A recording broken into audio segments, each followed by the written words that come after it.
नमस्कार विद्यार्थ्यांनो, माझे नाव माद्री राजभर आहे. मी तुम्हाला हिंदी हा विषय शिकवणार आहे. आज विद्यालय तुमच्या स्वागत करत आहे. आज जो आपला व्याकरणचा धडा आहे त्याचं नाव काय? अनेक शब्दों के लिए एक शब्द. म्हणजे असं खूपच शब्द आहेत, त्यांना अनेक शब्द यातून एक शब्दात रूपांतरण केलेले आहे. तर चला बघूया यामध्ये अजून काय काय आहे. तर धडाचा हा पहिला सीझन आहे. तर चला बघूया. अनेक शब्दों के लिए एक शब्द. जेव्हा अनेक शब्द असतात त्यांच्यासाठी एकच शब्द केलेले आहेत. व्याकरण मध्ये तिथे दिलेले आहे. तर पहिला आता आपण यांचा परिभाषा पडणार आहे किंवा यांची परिभाषा बघणार आहे. तर चला बघूया. जब कभी अपनी बात को संक्षेप में समझाना हो तो हम शब्द समूह के स्थान पर एक शब्द का प्रयोग करते हैं. जेव्हा आपल्याला वाटते की आपला जी बातमी आहे किंवा आपल्या जे बोलणी आहे त्यांना संक्षेप म्हणजे पूर्ण रूपात आपल्याला समजून घ्यायचं आहे, परंतु आपल्याकडे वेळ नाही आणि शब्द समूहाबद्दल त्या समजून घेतलेला शब्द समूहाबद्दल त्यांचं स्थान एक शब्द घेतलेले आहे, त्यांना असं शब्दांना काय म्हणतात? अनेक शब्दाचा एक शब्द असा म्हणाले आहे. कळलं की नाही तुम्हाला? नाही, परत सांगते मी. बघा, जेव्हा आपल्याला खूपच संक्षेपमध्ये पूर्णमध्ये उत्तर द्यायचं होते आणि त्याच वेळेत असा एक शब्द समूह तयार केलेले आहे, ते त्यांच्या स्थानवर एक शब्दाचा प्रयोग करत आहे. त्यांना काय म्हणतात आपण? अनेक शब्दामध्ये एक शब्दाच्या परिवर्तन. काय म्हणतात? परिवर्तन. तर चला बघूया यांचे काही उदाहरणे. बघा, जसं इथे दिलेले आहे जो संभवना हो. जसा इथे दिलेला आहे जो संभवना म्हणजे असंभव, जे कार्य पूर्ण नाही करतात किंवा कार्य नाही होणार आहे, तर त्यांचा एक शब्द काय आहे? असंभव. काय आहे? असंभव.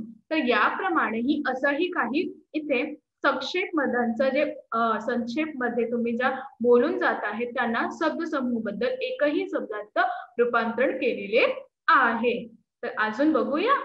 चला बघा, इथे पहिला आहे जिसकी तुलना ना हो सके. ज्याची तुलना ही नाही करू शकता आपण, त्यांना काय म्हणतात? अतुलनीय. काय म्हणतात? अतुलनीय. दुसरा, जिसे रोका ना जा सके.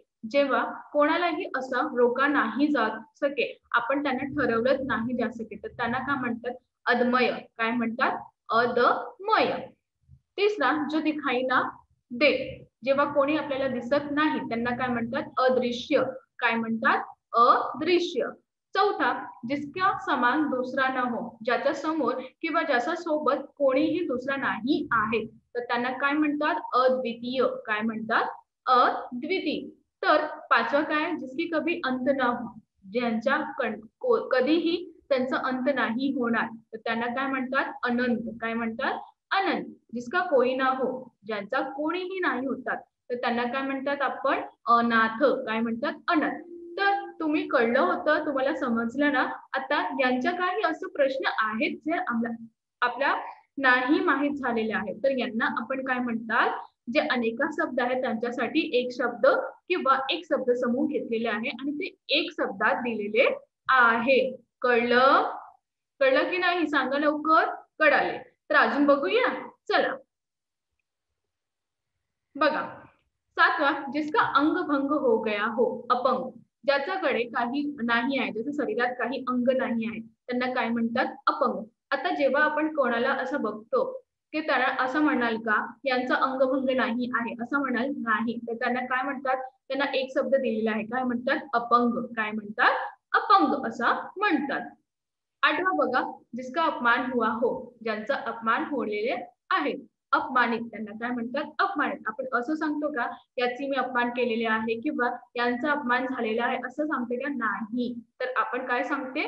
की हे अपमानित गेलेली आहे. तर अशा प्रकारे हा एक शब्द आहे. नववा बघा, जो कभी न मरे.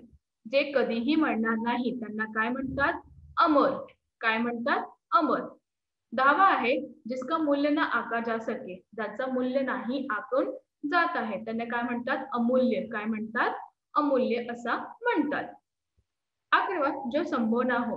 ते मी पहिले तुम्हाला दिलेले आहे की जे कार्य संभव नाही असतात त्यांना काय म्हणतात आपण? असंभव. काय म्हणतात? असंभव. आता 12वा बघूया, जिसकी सीमा ना हो. ज्याची कोणतीही सीमा नाही आहे. ज्यांची कोणतीही सीमा नाही आहे त्यांना काय म्हणतात असीम. म्हणजे यांची काहीही सीमा नाही आली आहे तर यांना काय म्हणतात आपण असीम. तर इतकंपर्यंत तुम्हाला समजलं का? हो. तर अजून बघूया. चला बघा इथे 13वा तुमचा काय आहे, जो आदर करणे योग्य हो.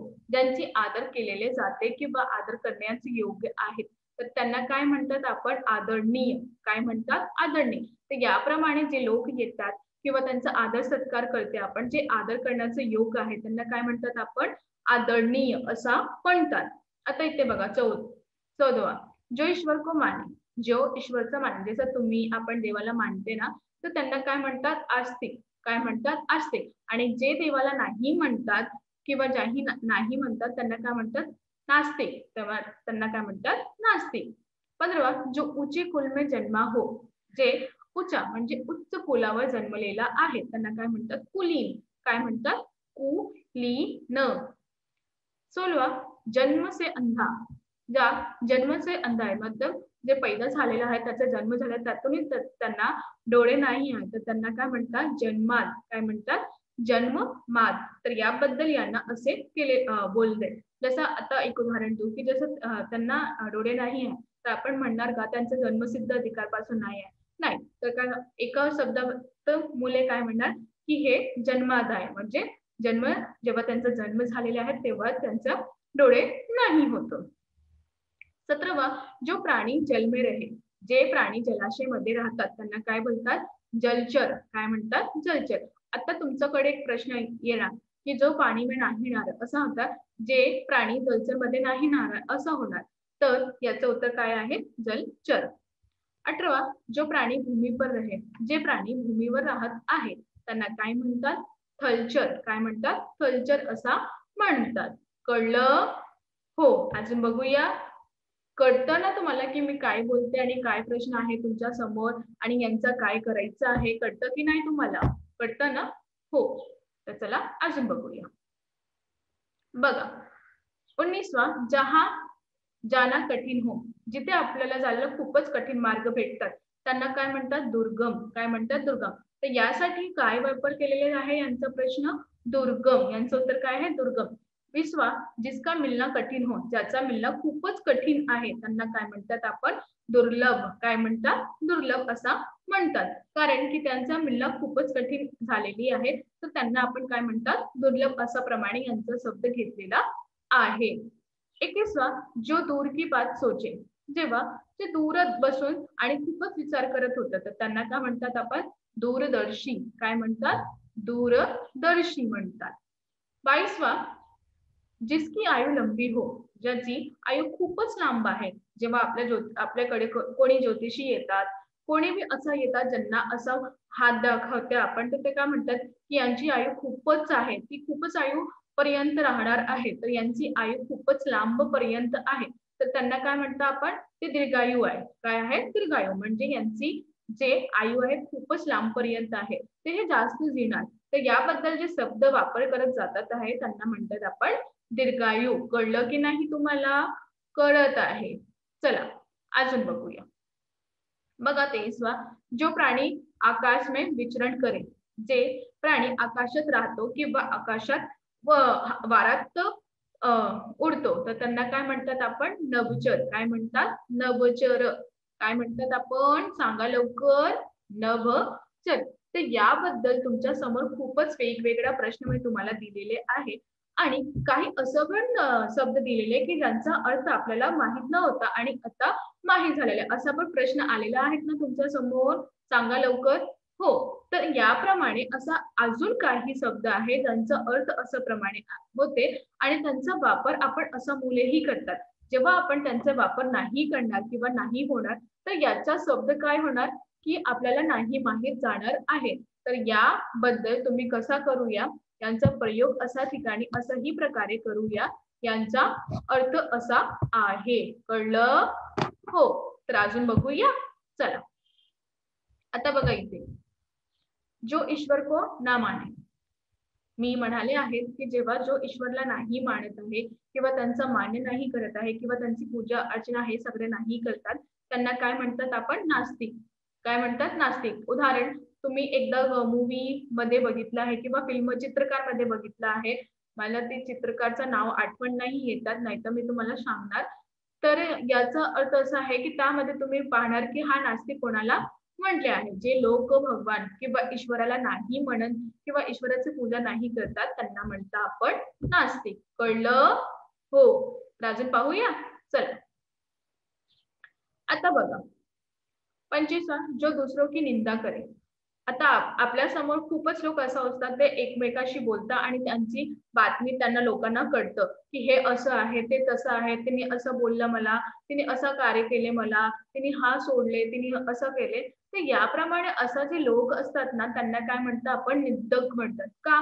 की कारण ते एक आपल्या सोडून सर्व गोष्टी सर्व लोकांना म्हणतात की हे असं केली, तिने तसं केले, ती तिथे जात होती, तिने हा खाल्ले, तिने हे केले, तिने असे हे करले. तर याप्रमाणे याचा जे प्रश्न आहे किंवा यांचा जे एक शब्द आहे त्यांना काय म्हणतात आपण निंदक असे म्हणतात. आता 26वां, जिससे अपराध न किया हो, निरपराध.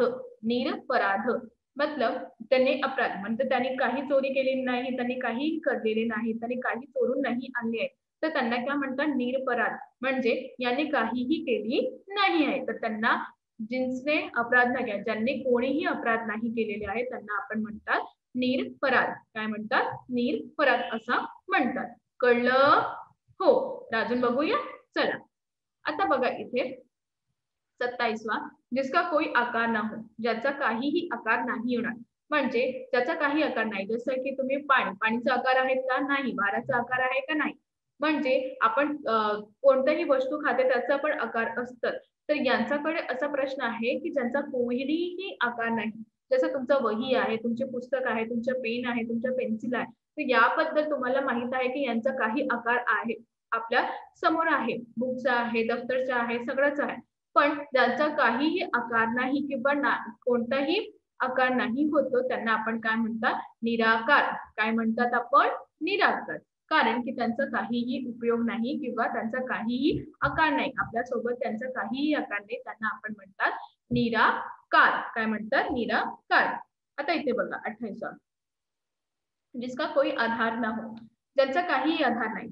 आधार म्हणजे निराधार. आधार म्हणजे कोणताही असा वस्तू की त्यांचा नाही होणार किंवा नाही आहे, त्यांना काय म्हणतो आपण निराधार. निराधार म्हणजे त्यांचा काहीही आधार नाही. कारण आपण बोलतो ना की यांचा आधार नाही, यांचा हे नाही, यांचं हे नाही, तर त्यांना काय बोलते निराधार असा त्यांचा शब्द आहे. तर तुम्हाला हे कळलं की आपल्या समोर खूपच असं प्रश्न आलेले आहे की ज्यांचा अर्थ असा प्रमाणे होते. तर ज्यांचा काहीही आधार नाही त्यांना काय म्हणतात आपण निराधार. आता 29वां, जिसका किसी को भय ना हो, ज्याचा कोणाला तर भय ना होतं. जसे आपण कोणत्याही लोकांसमोर आपल्याला भयतं, जसं की आपल्या आई वडील कोणताही दोघांपैकी कोणत्या पर्यंत आपण भयू लागते किंवा आपण घाबरतो की हे आले की तुरंत आपण अभ्यास करायला बसतो किंवा आपण जेवण पटपट करतो का, की कारण आपण त्यातील घाबरतो. तर यांचा अर्थ आहे निर्भय. याचा एक शब्द मध्ये काय दिलेला आहे निर्भय. निर्भय कळलं ना तुम्हाला? जे लोक कोणाचं बी भय नाही किंवा कोणताही बरोबर डरत नाही किंवा डरत नाही त्यांना आपण म्हणतात निर्भय. निर्भय यांचा अर्थ तुम्हाला कळलेले आहेत की नाही सांगा? हो. आता इथे बघा 30, जिसमें दया ना हो, त्यांना काय म्हणतात निर्दय. ज्याच्याकडे दया नाही आहे त्यांना म्हणतात निर्दय. 31, जिसके पास धन ना हो, निर्धन. ज्याच्याकडे धन नाही होते त्यांना काय म्हणतात निर्धन. 32वां, जिसमें बल की कमी हो, निर्बल. ज्यांचे बलाची कमी आहे त्यांना म्हणतात निर्बल. 33वां, जिसे लज्जा ना हो, निर्लज्ज.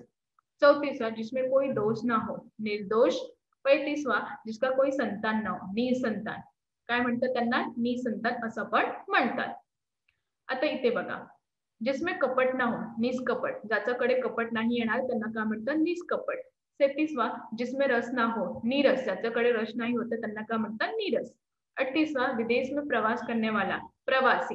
ते विदेश मध्ये प्रवास करतात त्यांना काय म्हणतात प्रवासी. 39वां, जो दूसरे की प्रशंसा करे, प्रशंसक. 40वां, जिसका भाग्य अच्छा हो, त्यांना काय म्हणतात आपण भाग्यशाली. ज्यांचे भाग्य चांगलं असतं त्यांना काय म्हणतात आपण भाग्यशाली. 41वां, जिस पर ऋण चढा हो, ऋणी. ज्याच्याकडे उधार घेतलेला जाते किंवा त्याच्यावर उधार आहे त्यांना काय म्हणतात ऋणी. बाय 22वां 42वां जिस पर विश्वास किया जा सके, विश्वसनीय म्हणजे त्याच्याकडे आपला विश्वास ठेवायचा, त्यांना काय म्हणतात आपण, विश्वसनीय. तर इथे पण आहे, जो सत्य बोलता है सत्यवादी, अच्छे आचरण वाला सदाचारी, जिसमें रस हो सरस, जो संस्मरण करने में योग स्मरणीय, अपने ही मतलब को देखने वाला स्वार्थी, जो कार्य सरलता से करे सुगम. तर याप्रमाणे असं प्रश्न दिलेला आहे आपल्या समोर, की जे अनेक अर्थ आहे त्याचा जर अनेक अर्थ आहे त्याचं जर एक अर्थात रूपांतरण केलेले जाते. तर याबद्दल आपल्याला खूपच असं शब्द भेटला जो आपल्याला आपल्याला वापर करता येईल. तर आज आपण काय शिकलो, अनेका अर्थी शब्दात मुले एका शब्दाचा वापर कसा मुले करतात किंवा कसा मुले करतात हे आपण आज शिकलो. धन्यवाद.